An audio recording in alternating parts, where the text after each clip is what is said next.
Mga kapuso, bahagya pa rin nakaaapekto sa pag-uulan sa western section ng Luzon ang bagyong Labuyo na lumabas na po ng Philippine Area of Responsibility kagabi. Nagtutulong-tulong ito at ang lumalakas na hanging habagat para magpaulan din sa iba pang bahagi ng bansa. Base po yan sa datos na nakalap ng Weather Central.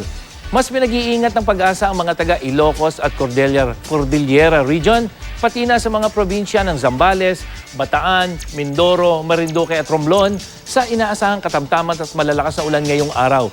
Dapat maging alerto po mga kapuso sa banta ng baha at landslides dyan po sa mga nabanggit na lugar.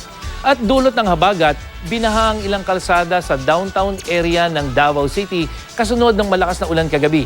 Ang ilang pasahero at residente napilitang lumusong para lang makauwi. Dahan-dahan na ring humupa ang baha bandang alas 11 ng gabi matapos tumila ang ulan. At para sa iba pang impormasyon tungkol sa lagay ng panahon, bisitahin ang GMA Weather webpage. I-like at i-follow din ang GMA Weather sa Facebook at Twitter. Ako po si Nathaniel Cruz para sa I Am Ready, serbisyong totoo ng GMA News.